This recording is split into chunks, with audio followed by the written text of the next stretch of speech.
Have you ever found yourself using terms or phrases that you may have picked up from your community or social network?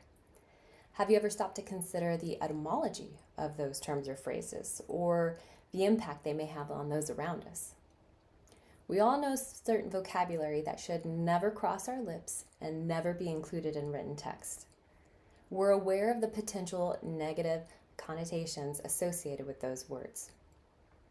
Well, what about terms or even abbreviations that seem harmless, or maybe they have no connection to our current society? Could those still be hurtful? Hi, my name is Hannah Lewis. I'm an engineering technician at NextEra Energy Resources. Today, I'm going to discuss 2 of Edward Barr's 101 tips for improving your business communication. We're going to review tip 73, watch what you say, and tip 78, use silence. Through this discussion, you'll learn advice on how to avoid divisive language that may alienate your audience and how to use silence in public speaking. Tip 73, watch what you say. Barr reminds us that we live in a global society and our vocabulary is constantly changing. It's up to us to figure out the meaning and historical context surrounding the words we elect to use. You may have heard the old adage, sticks and stones can break my bones, but words can never hurt me. While I think it's good advice to build resilience against the hateful things that others will say, we also need to be mindful of the words we elect to use and the impact we have on others. Barr says it best. Choose every word carefully. He also reminds us the dictionary is your friend. You shouldn't be afraid to use it. You should instead study the words you don't understand. Even if you think you have a solid understanding of the definition, take just a moment to look it up and verify that you are indeed accurate. And while you're at it, take a look at the synonyms. The English language is vast. Taking just a moment to verify word selection will benefit both you and your audience. It's also good advice to avoid divisive language. English is also very descriptive, and it does have its fair share of some discriminatory words.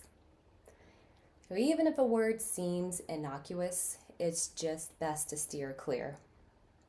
And if you find that you've come across someone who has an amazing vocabulary and uses terms or phrases you'd like to incorporate into your own speech, take just a moment to look up definitions and proper application before adding it to your vocabulary list. Trust me, you don't want to be caught misusing a word or even worse, offending your audience. Now, through this course or maybe your prior history, you may have discovered that public speaking can be difficult.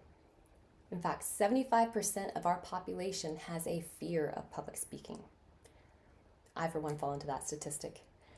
I find nothing more panic-inducing than presenting to a group of people and all of a sudden my mind draws blank. All eyes are on me and I'm just standing there in silence. Every time this happens, it seems like an eternity passes before I can get unstuck, and I always feel the blood rushing to my face. Have you ever been there? It can be pretty embarrassing. Well, Barr Tip 78 encourages us to embrace the silence. Don't be afraid of it. And don't start filling it with grunts or useless words. Too many uhs and ums will distract from your overall message, and eventually it's going to frustrate your audience.